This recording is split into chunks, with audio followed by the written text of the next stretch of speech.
Dear friends, welcome back to Academic Platform. So friends, today we are going to discuss the third part of marketing management. Here we will discuss about market segmentation. So stay tuned. If you are preparing for NET JRF entrance exam in commerce and management, then this video is specially for you. You can join our Telegram channel also. Link is below under the description. So friends, if you will like it, then recommend to others, share with others and subscribe my channel for the upcoming updates. So friends, अब हम market segmentation के ऊपर बात करने वाले हैं. Guys, market segmentation का basically जो कॉन्सेप्ट है, इसका मतलब होता है जब हम पूरी इंटायर मार्केट को सब यूनिट्स में डिवाइड कर देते हैं on the basis of some characteristics. Let us take an example guys कि लैक्मे जो है वो एक ब्यूटी प्रोडक्ट्स के अंदर आता है, वुमेंस ब्यूटी प्रोडक्ट के अंदर सेगमेंट किया जाता है. तो हमने लैक्मे को अलग कर दिया. सो दिस इज़ मीन्स कि यहाँ पर हम क्या करते हैं कि जब हम मार्केट को सेगमेंटेशन, मार्केट की हम सेगमेंटेशन बनाते हैं on the basis of some kind of characteristics, तो ये एक सबसे अच्छी स्ट्रैटेजी होती है जिससे कंज्यूमर्स ईज़िली कमोडिटीज़ तक, मार्केट तक अप्रोच कर पाते हैं. गाइज, जैसे सपोज़ मान लीजिए कि आपका एक बहुत ही बड़ा लार्ज स्केल पे बिज़नेस है. लार्ज स्केल की मार्केट को अगर आप डिफरेंट सेगमेंट्स में बांट देते हो, जैसे सपोज़ मान लीजिए कि गारमेंट्स का अलग है, फुटवेयर्स का अलग है, कॉस्मेटिक्स का अलग है, या सपोज़ मान लीजिए ब्यूटी प्रोडक्ट्स अलग हैं. तो दिस मीन्स कि यहाँ पे हमने एक एंटायर मार्केट को सेगमेंट्स किया है. यहाँ पे हमने एंटायर मार्केट की कुछ सेगमेंटेशन बना दी है on the basis of some characteristics. तो ये बहुत ही एक अच्छी स्ट्रैटेजी होती है जिससे हमारे कंज्यूमर्स बहुत अच्छे से अट्रैक्ट होते हैं, और इससे जो होता है, जो हमारा टास्क होता है, वो काफ़ी ज़्यादा सिंप्लीफाई हो जाता है, चीज़ें काफ़ी कॉम्प्लेक्स नहीं बनती है. सो फ्रेंड्स, बेसिस क्या है मार्केट को सेगमेंट्स, आप अगर हम मार्केट की सेगमेंटेशन करना चाहते हैं तो आप किस किस बेसिस पे कर सकते हो. गाइज, मार्केट को हम सेगमेंटेशन कर सकते हैं on the basis of various factors. जैसे सपोज़ मान लीजिए सबसे पहला हमारा फैक्टर है geographical segmentation. Guys, geographical segmentation मतलब on the basis of some geographical areas such as our nation, states, region, city, हमारे क्लाइमेट के अकॉर्डिंगली हम अपनी मार्केट की कुछ सेगमेंटेशन बना देते हैं. गाइज, जियोग्राफिकल सेगमेंटेशन के अंदर बारी आती है cultural heritage. Guys, cultural heritage की अगर हम बात करें, सपोज मान लीजिए कि इंडियन, अगर हम एक इंडियन की बात करें, अपनी कंट्री की बात करें, तो हमारा कल्चर जो है वो प्रेफर करता है साड़ी, सूट, ये पहनना ज़्यादा प्रेफर करता है. सिमिलरली अगर हम वेस्टर्न कल्चर की बात करें तो वो ज़्यादा, हमारा जो वेस्टर्न कल्चर है वो जीन्स से काफ़ी ज़्यादा अट्रैक्ट है. तो ये कुछ ऐसे कल्चर होते हैं गाइस जो हमारे मार्केट को सेगमेंटेशन करने में काफ़ी ज़्यादा हेल्पफुल रहते हैं. मार्केट को आप इजीली सेगमेंटेशन कर सकते हो on the basis of cultural heritage, जो कि हमारा जियोग्राफिकल सेगमेंटेशन के अंदर कवर होता है. Similarly urbanisation. गाइस, अर्बनाइजेशन की अगर हम बात करें, that it is whether buyers lives in urban, suburban और रूरल एरियाज़. तो इस बेसिस पे भी हम मार्केट को सेगमेंटेशन करते हैं. मार्केट की सेगमेंटेशन करते हैं कि जो हमारे कंज्यूमर्स हैं, हमारे जो बायर्स हैं, वो अर्बन एरियाज़ में रह रहे हैं, सब अर्बन एरियाज़ में रह रहे हैं, या रूरल एरियाज़ में रह रहे हैं. गाइज, अगर हम सपोज़ मान लीजिए अर्बन एरियाज़ और रूरल एरियाज़ में कंपेयर करें, तो हम बहुत अच्छे से जान सकते हैं कि हमारा अर्बन एरिया फिर भी काफ़ी हद तक डेवलप है अगर हम रूरल एरिया से कंपेयर करें.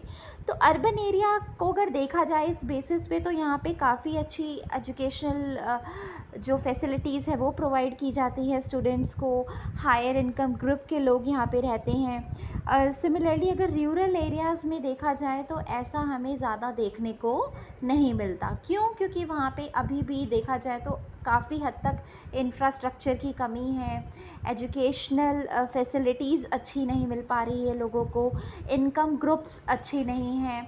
तो अगर अर्बन एरिया की बात देखें तो यहाँ पे काफ़ी अच्छी इनकम की ग्रुप भी हैं, वैरायटी प्रोडक्ट्स ये लोग जो हैं प्रेफर करते हैं। तो अर्बन पॉपुलेशन जो है हमारी वो ज़्यादातर जो है वो अच्छे अच्छे प्रोडक्ट्स जो हैं, काफ़ी अच्छी वैरायटी के kitchen wares, furnitures, cosmetics, electrical appliances, तो ये ईज़िली अफोर्ड कर पाती हैं। सिमिलरली इस बेसिस पे भी हम मार्केट को सेगमेंटेशन कर सकते हैं। गाइस, पॉपुलेशन डेंसिटी भी एक बहुत ही अच्छा फैक्टर है। जो हमारा प्रेशर है इकोनॉमी के ऊपर पॉपुलेशन का, ये भी काफ़ी हद तक इफ़ेक्ट करता है हमारी मार्केट की सेगमेंटेशन को। गाइस, सिमिलरली क्लाइमेट चेंज की बात करें कि सपोज़ क्लाइमेट डिफरेंसेस आते रहते हैं। जो क्लाइमेट, जैसे due to cold climate conditions of Mussoorie, people over there demand woollen garments. Yes guys, suppose मान लीजिए क्लाइमेट के अंदर चेंज आता है, सपोज़ समर सीज़न सभी चल रहे हैं तो लोग कॉटन ज़्यादा प्रेफर करते हैं। सिमिलरली अगर विंटर्स आते हैं तो लोग वुलन क्लोथ्स ज़्यादा प्रेफर करते हैं। तो ये भी काफ़ी अच्छे फैक्टर्स होते हैं जो भी हेल्प करते हैं मार्केट की सेगमेंटेशन को प्रमोट करने में। सिमिलरली गाइस, डेमोग्राफिक सेगमेंटेशन की अगर हम बात करें तो market segmentation on the basis of demographic basis such as age, income, education, family life cycle, sex, religion, occupation, तो इस बेसिस पे भी हम मार्केट को ईजिली सेगमेंटेशन कर सकते हैं। गाइस, जैसे एज की बात करें कि सपोज़ मान लीजिए कि अगर जो छोटे बच्चे हैं वो ज़्यादातर टॉयज़ प्रेफर करेंगे, स्वीट्स प्रेफर करेंगे, मिल्क बॉटल्स प्रेफर करेंगे। जो हमारे टीनेजर ग्रुप के लोग हैं वो अच्छे अच्छे बुक्स प्रेफर करेंगे, क्लोथ्स प्रेफर करेंगे, शूज़ प्रेफर करेंगे, गैजेट्स प्रेफर करेंगे। सिमिलरली जो हमारे ओल्डर पीपल हैं वो प्रेफर करेंगे nutritious food, medicines, religious books. तो ये काफ़ी ज़्यादा बड़ा फैक्टर होता है, डेमोग्राफिक फैक्टर, जहां हम एज के बेसिस पे डिस्क्रिमिनेट कर सकते हैं। हमारी पूरी इंटायर मार्केट को ईजिली सेगमेंटेशन करने में हेल्प करती है। गाइस, सिमिलरली इनकम, फैमिली का आपका लाइफ साइकिल कैसा है, सेक्स, फीमेल्स, मेल्स अलग अलग चीज़ें प्रेफर करते हैं, रिलीजन, आपका कैसा रिलीजन है, आप किस रिलीजन से बिलोंग करते हैं, आपका ऑक्यूपेशन क्या है। तो ये कई तरह के फैक्टर्स हैं जो भी हेल्प करते हैं मार्केट को सेगमेंटेशन करने में। गाइस, साइकोग्राफिक सेगमेंटेशन की बात करें तो साइकोग्राफिक सेगमेंटेशन के अंदर हमारी चीज़ें कवर होती है कि हमारे जो ह्यूमन कैरेक्टरिस्टिक्स हैं, it describes the human characteristics of consumers, it segments the market on how people act। Suppose मान लीजिए कि सपोज़ आप कोई भी प्रोडक्ट अगर आप कंज्यूम कर रहे हैं तो आपका किस तरह का रिएक्शन होता है, आपका लाइफस्टाइल कैसा है। लाइफ़स्टाइल जो है बेसिकली एक होता है कि प्लेन आप लाइफ़स्टाइल जी रहे हो, कुछ मॉडर्न लाइफ़स्टाइल जीने वाले लोग भी होते हैं, कुछ सिंपल लोग भी होते हैं। तो ये चीज़ें बहुत ज़्यादा इफ़ेक्ट करती है मार्केट को सेगमेंटेशन करने में। गाइस, सोशल क्लासेस की भी अगर हम बात करें, जैसे सोशल क्लासेस के अंदर हमारी जो सोसाइटी है ये डिवाइड हो रखी है into various classes and a consumer belonging to some particular class. जैसे सपोज़ मान लीजिए हमारी 3 क्लासेस हैं, अपर क्लास, मीडियम क्लास और लोअर क्लास। तो अपर, मिडिल और लोअर क्लासेस अलग अलग चीज़ें प्रेफर करते हैं। जो हायर अपर क्लास जो है वो डिमांड करते हैं एक्सपेंसिव प्रोडक्ट्स का, सुपीरियर प्रोडक्ट्स का, antiques like ACs, mobile phones, luxurious items.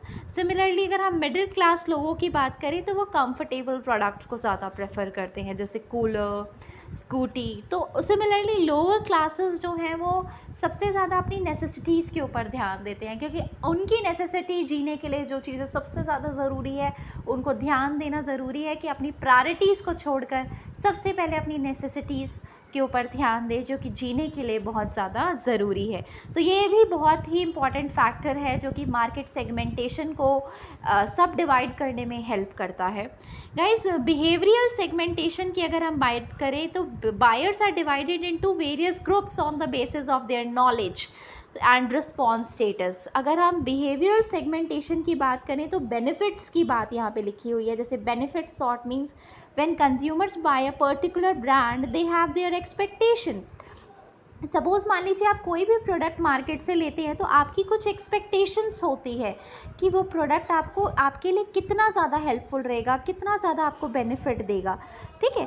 तो ये हमारा बहुत ही इम्पॉर्टेंट फैक्टर होता है। सपोज़ मान लीजिए आप कोई शैम्पू ले रहे हैं, या आप सपोज़ मान लीजिए कि each segment the company can study these features and decide to which segment they want to comply with. Guys suppose मान लीजिए आप कोई भी तरह का, किसी भी तरह का प्रोडक्ट ले रहे हैं, कॉस्मेटिक्स ले रहे हैं, शूज़ ले रहे हैं, तो आपकी कुछ बेसिकली आपकी कुछ एक्सपेक्टेशंस होती है कि वो प्रोडक्ट्स आपके लिए कितना ज़्यादा हेल्पफुल रहेगा, कितना ज़्यादा बेनिफिशियरी रहेगा, तो ये बहुत हेल्प करता है। सिमिलरली आप उसका user rate, guys user rate की अगर हम बात करें, सॉरी जूम हो गया था थोड़ा, गाइज यूज़र रेट की अगर हम बात करें, that user can be distinguished as non user.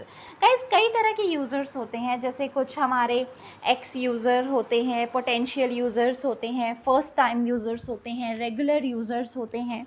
तो ये बेसिकली बहुत ज़्यादा कॉन्सेंट्रेट करते हैं, बिकॉज़ यहाँ पे मार्केटर का जो सबसे ज़्यादा इन्वॉल्वमेंट होता है कि कैसे हम जो नॉन यूज़र्स हैं या पोटेंशियल यूज़र्स हैं या वन टाइम यूज़र्स हैं, हम कैसे अपने प्रोडक्ट्स को ज़्यादा से ज़्यादा अट्रैक्टिव बनाएं, उसको शार्प फीचर दें, ताकि हमारे जो कंज्यूमर्स हैं वो रेगुलर यूज़र्स बन पाएँ। गाइस तो यूज़र स्टेटस भी बहुत ज़्यादा इम्पॉर्टेंट रहता है, बिकॉज़ इससे लोगों के रिएक्शंस पता चलते हैं। आप किस तरह से, अगर आपका यूज़र रेट काफ़ी ज़्यादा हाई रहेगा तो ये काफ़ी ज़्यादा हेल्प करता है मार्केटर्स की प्रॉफिट अर्न करने में और साथ के साथ कंज्यूमर्स को सेटिस्फेक्शन देने में।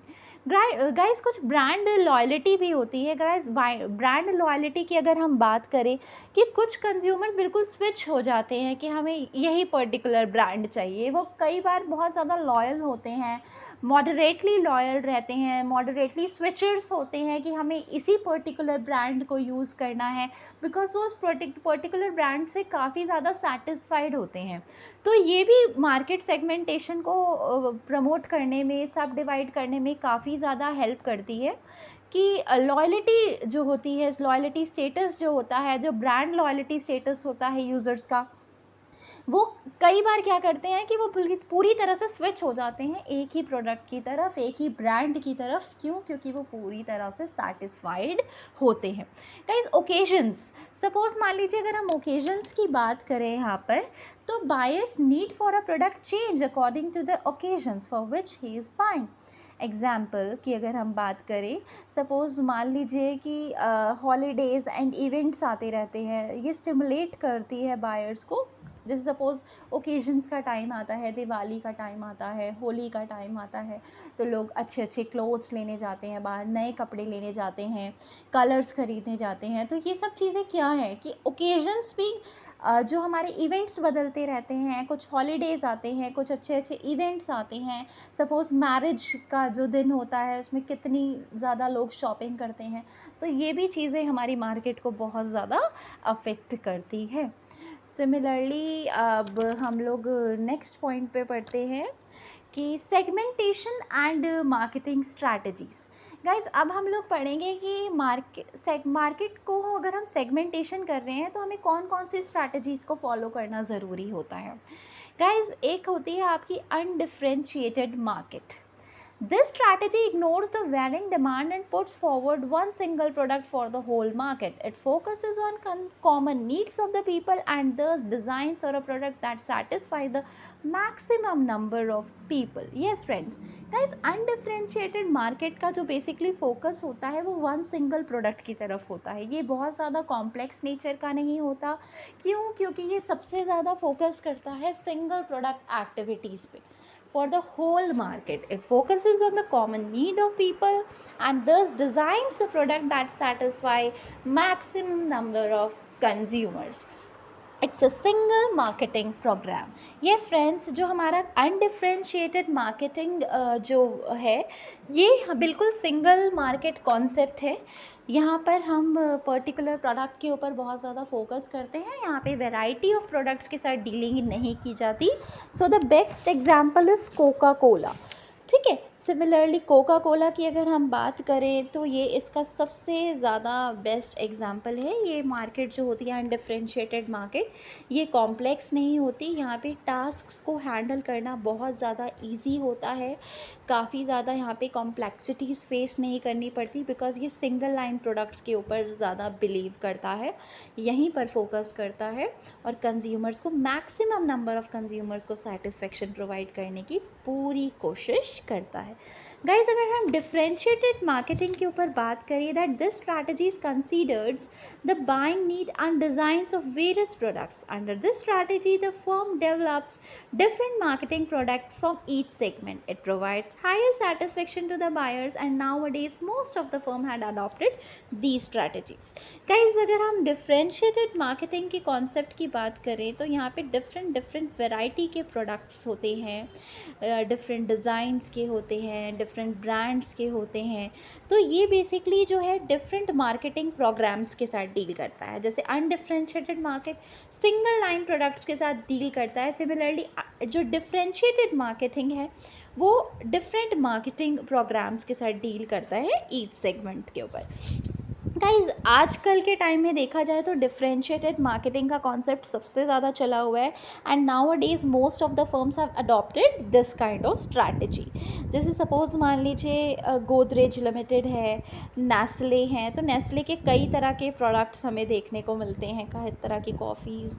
तो बेसिकली ये सब क्या है, कोका कोला की, इवन जो कोका कोला है, अब even Coca Cola company now produces drink of various flavours like orange है, लेमन है, जैसे लेमन स्प्राइट हो गया, ऑरेंज फेंटा हो गया, तो कोका कोला का जो फ्लेवर है वो थम्स अप हो गया। तो ये different variety, even Coca Cola ही एक, सपोज़ कोका कोला एक कंपनी है तो उसके डिफरेंट फ्लेवर्स हैं। तो डिफरेंशिएटेड मार्केटिंग इसे ही कहते हैं, जिसके बेसिकली वैरिड जो कॉन्सेप्ट्स के साथ डील करता है, जहाँ पे हम बहुत सारी मल्टीपल एक्टिविटीज़ के साथ एक ही टाइम पे डील करते हैं। यहाँ पे आपके पास कंज्यूमर्स के पास बहुत अच्छी चॉइस रहती है कि वो अपने टेस्ट एंड प्रेफरेंस, अपनी एक्सपेक्टेशन के अकॉर्डिंगली चीज़ों को कंज्यूम कर सकता है। तो गाइज, सिंपल सी बात है, अगर no doubt even this strategy no doubt increases production cost. यहाँ पे आपकी प्रोडक्शन कॉस्ट भी बहुत ज़्यादा बढ़ती है, प्रोडक्शन मॉडिफिकेशन कॉस्ट भी काफ़ी ज़्यादा बढ़ती है, प्रमोशन कॉस्ट भी काफ़ी ज़्यादा बढ़ती है, क्योंकि यहाँ हम वेराइटी ऑफ प्रोडक्ट्स के साथ डीलिंग कर रहे हैं एक ही बार में।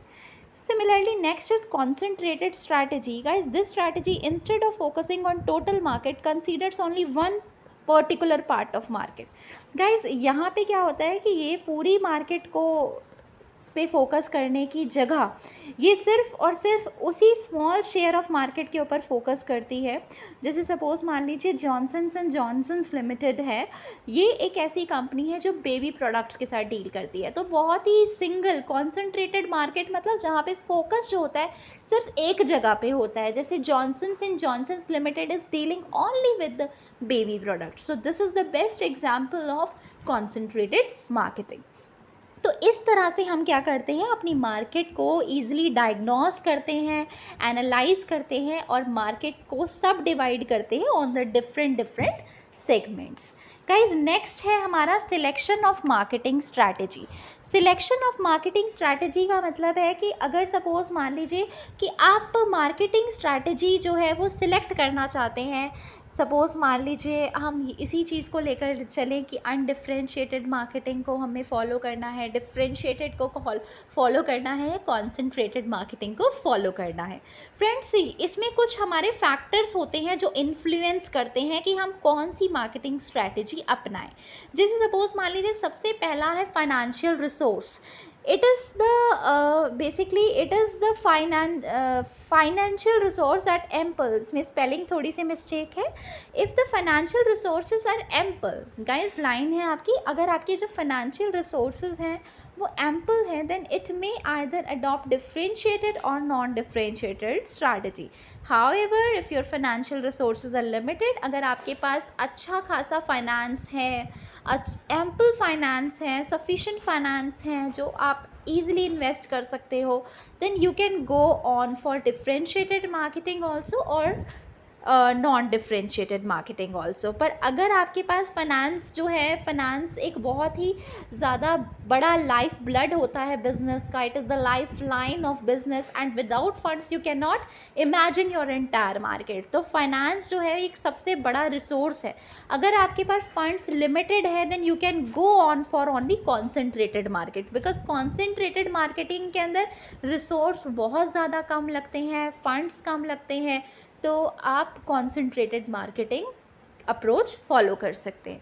सिमिलरली गाइस, प्रोडक्ट होमोजेनिटी भी एक फैक्टर है जो कि हेल्प करता है मार्केटिंग स्ट्रैटेजी को अपनाने में। जैसे if the products manufactured by various producer do not differ, then undifferentiated marketing strategy is more appropriate, but if the variations are possible then differentiated or concentrated marketing is more appropriate. Yes friends, अगर suppose मान लीजिए कि अगर आपके products के अंदर homogeneity नहीं है, सपोज़ डिफरेंट वेराइटीज़ के प्रोडक्ट्स हैं, साइज़ फीचर्स काफ़ी ज़्यादा कॉम्प्लेक्स है, हर तरह से आपके प्रोडक्ट्स जो है वो बिल्कुल ही डिफरेंट है, हेट्रोजीनियस क्वालिटी के प्रोडक्ट्स अगर आप लोग यूज़ कर रहे हैं, तो आपके लिए नॉन डिफरेंशिएटेड मार्केटिंग का कॉन्सेप्ट ज़्यादा एप्रोप्रिएट रहेगा। और अगर आप डिफरेंशिएटेड मार्केटिंग की तरफ आगे बढ़ना चाहते हैं then you can go on for homogeneous variety of products के फीचर्स जो हैं वो सेम है, साइज़ शेप हर तरीके से अगर प्रोडक्ट होमोजीनियस नेचर के हैं तो आप डिफरेंशिएटेड और कॉन्सेंट्रेटेड मार्केटिंग का अप्रोच फॉलो कर सकते हैं। Similarly, product life cycle stage. When the firm introduces new product, then it aims to develop primary demand. The consumers at this stage brings out few products only, therefore undifferentiated marketing is more suitable. In the maturity stage, it may pursue differentiated marketing strategy.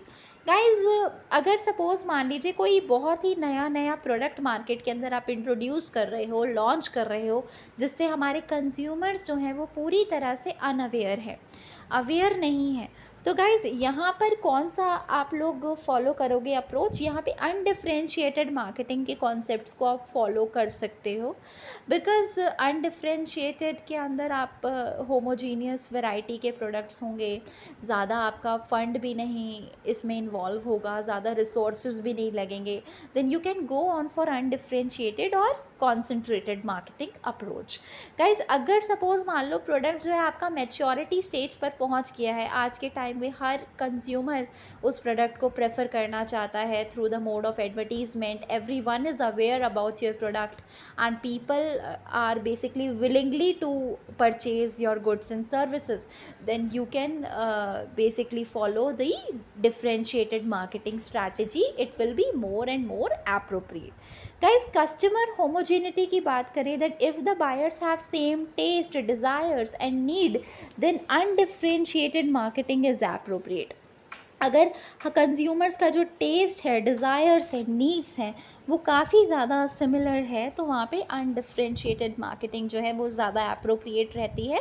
और अगर on the other hand if market is heterogeneous, अगर बहुत ही wide varieties के products के साथ आप dealing कर रहे हो, डिफरेंट उसके साइज़ हैं, शेप है, क्वालिटीज़ हैं, हर तरीके से प्रोडक्ट आपका discriminate कर रहा है on the basis of various aspects, then you can go on for differentiated marketing strategy, then it will work out. Similarly friends, government की जो पॉलिसीज़ होती है, government frames various policies time to protect the interest of consumers. Government बहुत सारी ऐसी policies बनाती है जो कि हेल्प करती है कंज्यूमर्स के इंटरेस्ट को प्रोटेक्ट करने के लिए, तो हमें टाइम टू टाइम उनकी गाइडलाइंस को भी फॉलो करना है, बिकॉज़ वो हम लोगों के लिए ही एफर्ट कर रही है, तो हमें उनकी गाइडलाइंस के अकॉर्डिंगली ही चलना है। Guys, last topic is benefits of market segmentation. अगर आप मार्केट को डिवाइड करते हो इनटू वेरियस सब यूनिट्स, तो किस तरह के आपको बेनिफिट्स मिलते हैं? To know marketing opportunities, yes friends, you can able to cope up the market opportunities. आप मार्केट के अंदर आने वाली अच्छी अपॉर्चुनिटीज़ को आप ईज़िली कैच कर सकते हो। अगर आप मार्केट से रिलेटेड हर तरह की एक्टिविटी से अपने आप को अपडेट रख रहे हो, तो you can easily catch the opportunities, ठीक है, और आप उस अपॉर्चुनिटीज़ का अच्छे से अच्छा एडवांटेज उठा सकते हो, जिससे हमारे कंज्यूमर्स पूरी तरह से सेटिस्फाई रहेंगे और आपकी मार्केट जो है वो लॉन्ग रन तक कॉम्पिटिटिव मार्केट के अंदर सर्वाइव करेगी। To prepare effective marketing programs, guys अगर हम मार्केट की सेगमेंटेशन कर देते हैं on the basis of different aspects, तो यहाँ पे ईजिली आप you can able to make good plans, good policies, आप अच्छे अच्छे इफेक्टिव प्रोग्राम्स बना सकते हो कि कैसे आप अपनी मार्केट के अंदर और ज़्यादा फर्दर इम्प्रूवमेंट ला सकते हो और ज़्यादा बेटर बना सकते हो, जिससे हमारे कंज्यूमर्स हैं वो पूरी तरह से सेटिस्फाई रहे। गाइस ये हेल्प करता है कंपटीशन को भी काफ़ी ज़्यादा प्रमोट करने में। अगर मार्केट सेगमेंटेशन हो रही है तो सिंपल सी बात है, आपने वहाँ पे वाइड वैरायटीज़ के साथ डीलिंग की है, ज़्यादा से ज़्यादा यहाँ पे कंपटीशन भी बढ़ेगा, बिकॉज़ हर कोई यहाँ पे मार्केट जो है वो अपने आप को बेस्ट से बेस्ट तरीके से प्रेजेंट करेगी, तो यहाँ पे कंपटीशन भी काफ़ी ज़्यादा इंक्रीज़ होता है। एंड सिंपल सी बात है कि अगर कोई भी मार्केट, अगर आप कॉम्पिटिटिव मार्केट के अंदर लॉन्ग रन तक सर्वाइव कर रहे हो, तो यहाँ पे सबसे ज़्यादा चांसेस होते हैं हायर प्रॉफिट्स के, हाई ग्रोथ रेट के, हर तरीके से आपकी मार्केट डेवलप होती है। Guys best allocation of resources, यहाँ पे आप क्या करते हो, गुड्स को एलोकेट करते हो और गुड्स को, जो भी गुड्स आपके पास अवेलेबल रहते हैं मार्केट के अंदर, आप उसका ऑप्टिमम यूटिलाइजेशन करते हो, आप उनका बेस्ट यूटिलाइजेशन करते हो विदाउट एनी वेस्टेज। तो दिस इज़ ऑल्सो फैक्टर जिससे आपको बहुत तरह के बेनिफिट्स मिलते हैं। And knowledge of customer satisfaction, guys all the marketing activities are directed towards the satisfaction of consumers। तो guys मार्केट सेगमेंटेशन अगर हम कर रहे हैं तो सबसे ज़्यादा फोकस यहाँ पे हमारा कंज्यूमर्स के ऊपर है कि अगर हम किसी भी तरह की एक्टिविटीज़ को यहाँ पर कर रहे हैं तो कैसे हमें बेस्ट से बेस्ट तरीके से चीज़ों को प्रेजेंट करना है कि अल्टीमेटली आपके कंज्यूमर सेटिस्फाई रहें। तो इससे बहुत तरह के बेनिफिट्स हम लोगों को देखने को मिलते हैं। तो guys at this note I am going to end this video, and if you will like it then please join our Telegram channel also for the notes, and press the bell icon for subscribing my channel for the upcoming updates. Thank you so much friends.